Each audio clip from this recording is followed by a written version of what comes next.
Grand Rising, Supreme Rising, beloveds. How are you guys doing this wonderful afternoon? I'm doing great, doing fine in spite of all that's going on. I always tell you I purpose to get up and decide to have a joyous day, and that's just what I'm going to do. I'm just what I'm always going to do. That's always my plan. And so I am here. I wanted to come on and first of all, I want to introduce myself to my new subscribers. I am Layla Awake. I am your Black content creator, empowerment content creator, and I am always excited to come on and spend some time talking to you guys, as I always tell you. And so I wanted to come on and I want to talk about something that's been pressing me a little bit these past few days, and that is the topic of Tyre Nichols. I'm just going to go ahead and just jump right in, guys. I want to talk about what happened to Tyre Nichols and some very important specifics around that evil ordeal. So for those who don't know, Tyre Nichols is the 29-year-old young Black African American, whatever, resonates with you, neuromelanated young man that was murdered in Memphis, Tennessee a few days ago by 5 Black police officers. Yeah, guys, he was murdered by 5 guys that look like us, 5 of our own. And I tell you, anytime I get news like this, I have to take a deep breath.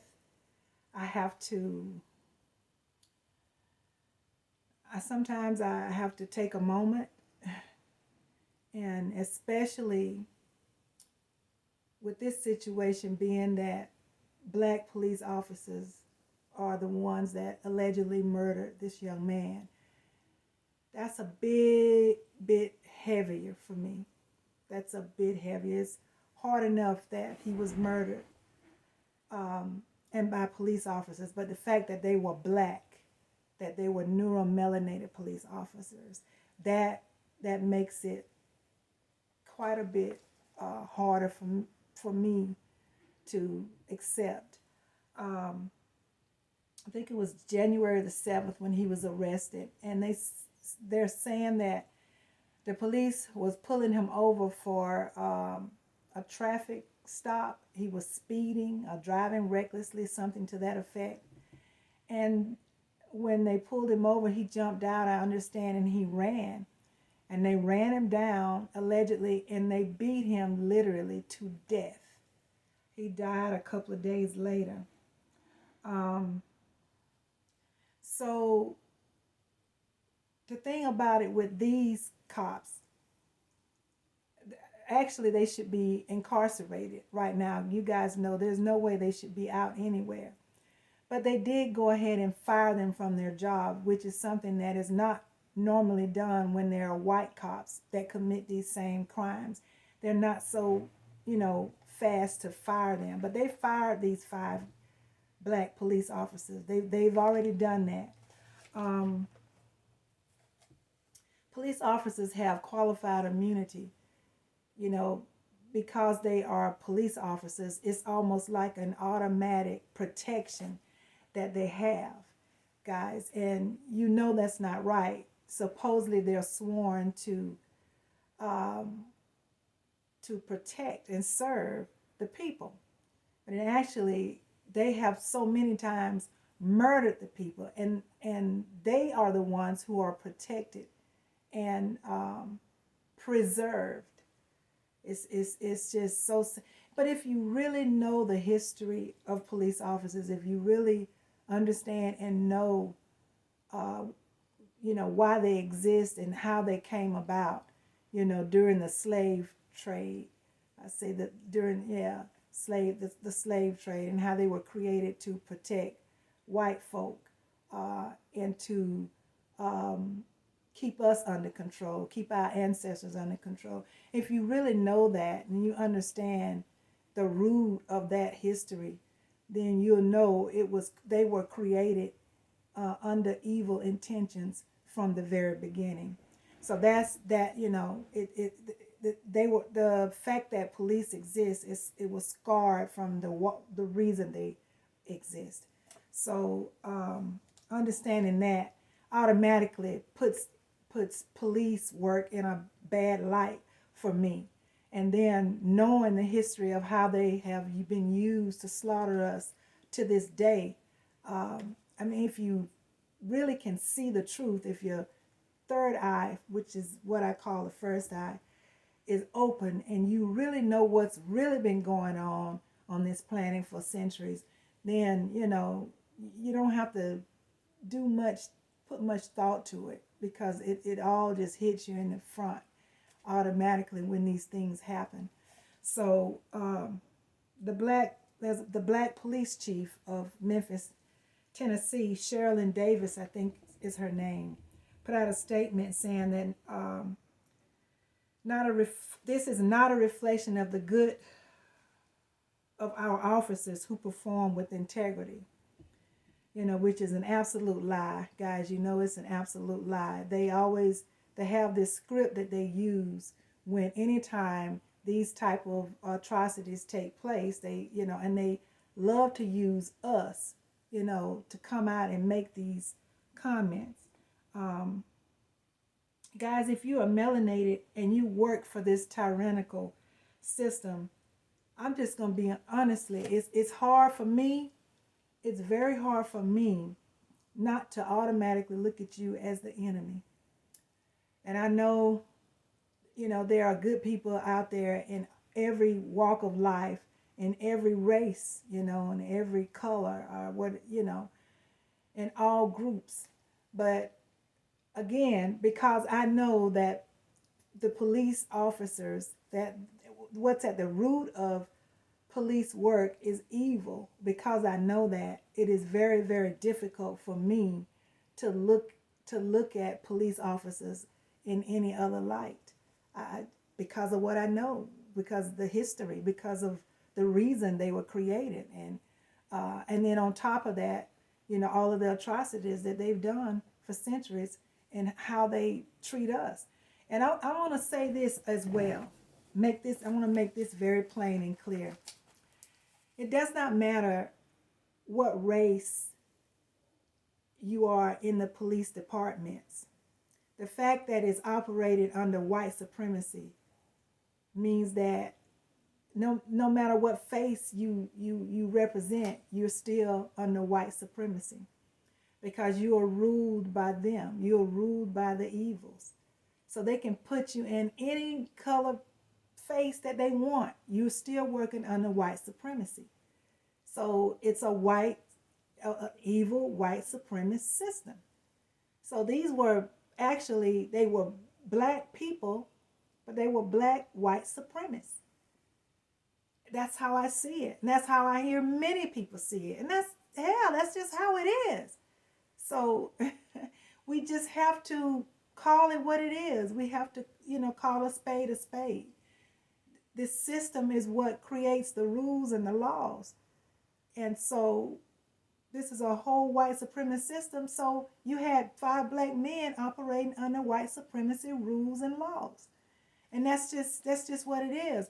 But it's sickening for people who look like me, because we see it as someone of our own turning their backs on our own. We see it as our people, destroying our own people. And so it's different for us. It's more of a slap in the face when it's our own people. The average black cop functions as a white cop. The whole system needs to be dismantled. And I'm just going to be frank with you.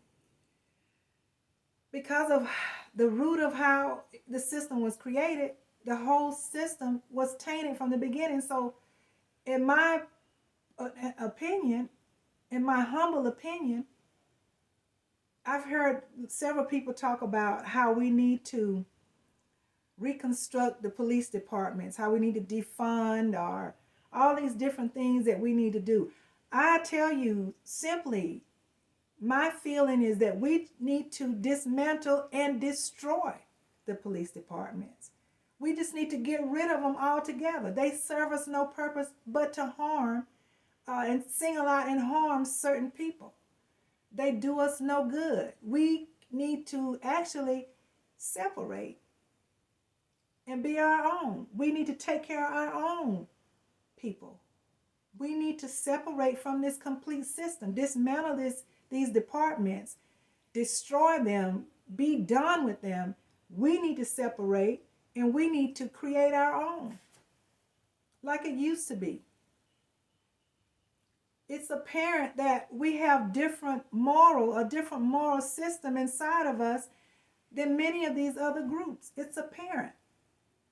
Everybody else takes care of their own, and we're going to depend on them to take care of us when we know how they feel? No, come on, guys. It's time to separate. It is time. It is time to dismantle the whole system. Well, it's crashing anyway, but I mean, it needs to be gone. There's nothing that can fix it. Mainly because of how it was created. It was created to do just what it's doing. And that's the thing many of us don't want to call out. It's operating exactly how it was created to operate. So what can you do to fix it? You can't. You wouldn't be fixing anything. It's doing what it was created to do. So there's only one thing to do. Dismantle it, destroy it, tear it down. Be done. And for us as neuromelanated beings, people, again, separate. That's the only thing that's going to work. And we do as we did originally. We create our own systems.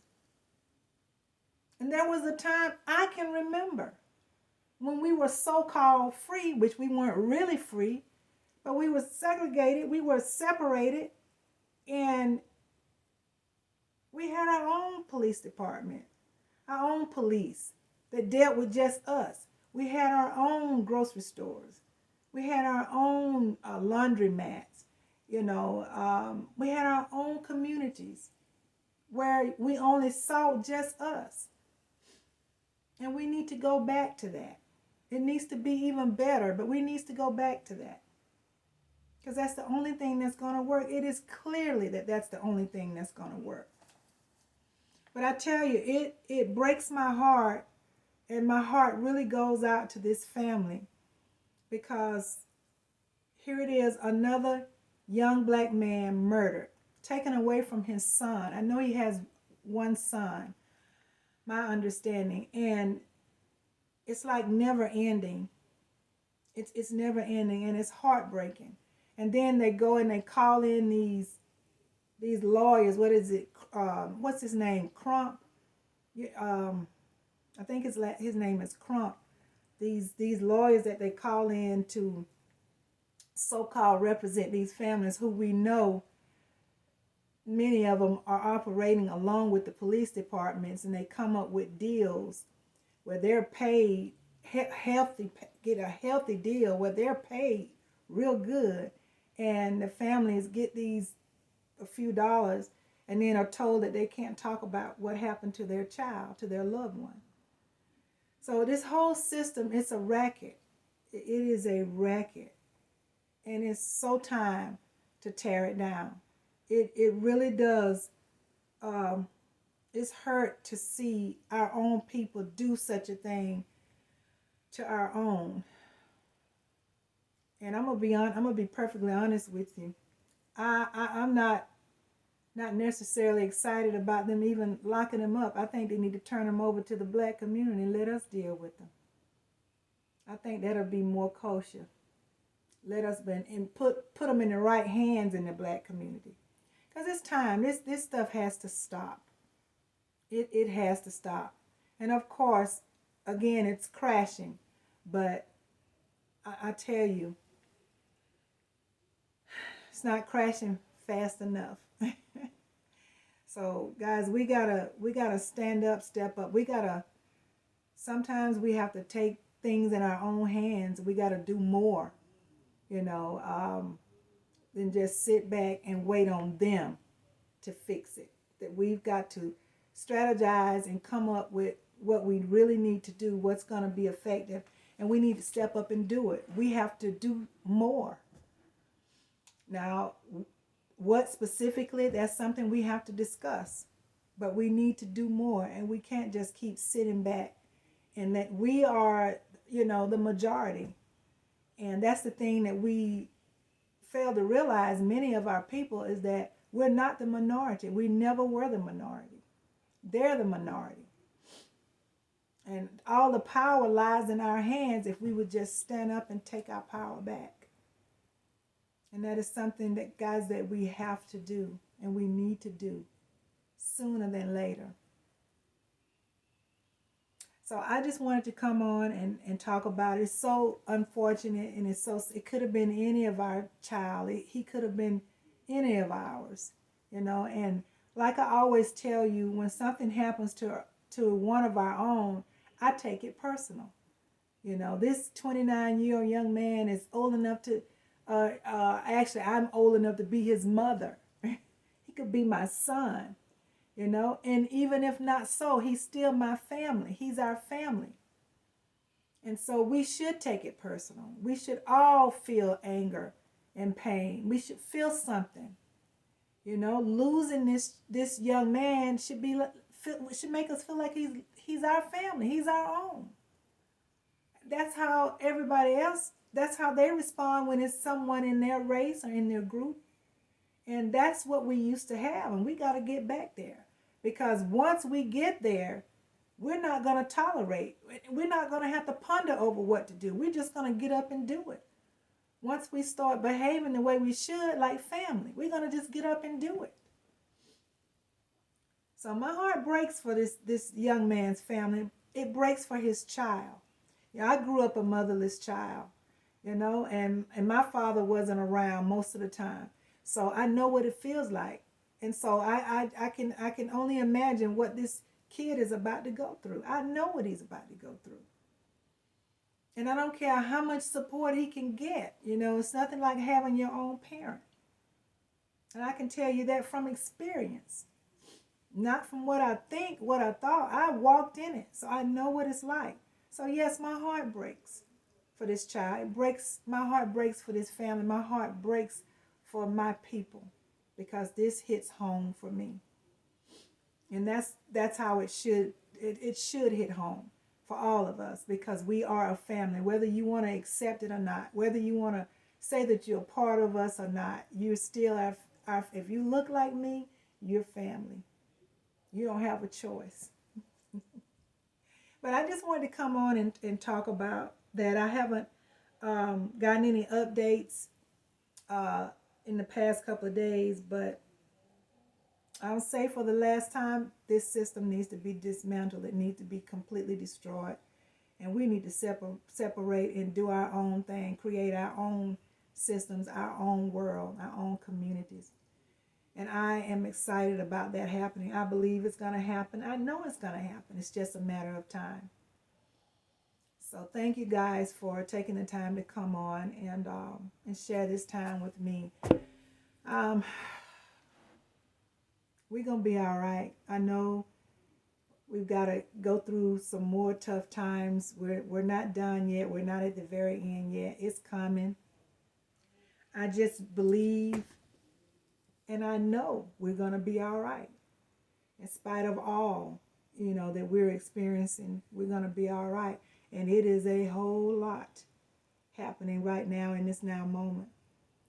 But remember, we have to keep our heads up. We have to keep our energy up. We have to keep our vibration up. We have to, guys. Because that is more critical than you think, than many of you realize. Many of you do realize it, but there are so many that still don't know that keeping our vibration up is very, very intricate in us making it through what's happening on this planet right now, and the things that are coming that's going to get worse and worse before it gets better. So we've got to stay healthy throughout our whole body and our mind, you know, our soul, everything. We have to stay healthy, guys. So anyway, let's keep those who pray, let's keep our prayers going up. Let's meditate and call out the Nichols family's name and intercede, you know, with our ancestors for this family and our spiritual guides. Let's keep this family lifted up because this family is our family. Thank you again for coming on and sitting through this video, because you could have been doing anything else, but you're here. And the fact that you stayed to the end, I appreciate you so much for that. I'm going to sign out now. I'm going to say assalamu alaikum to you. Shalom, namaste, ashe, ashe, and ashe. Guys, I always remind you to keep your heads up, get some sun, and always hug somebody. Before I sign out, like the video and share so that more people can see it. And guys, I appreciate you so very much. Again, I love you to life. And until next time, I'm going to say bye-bye.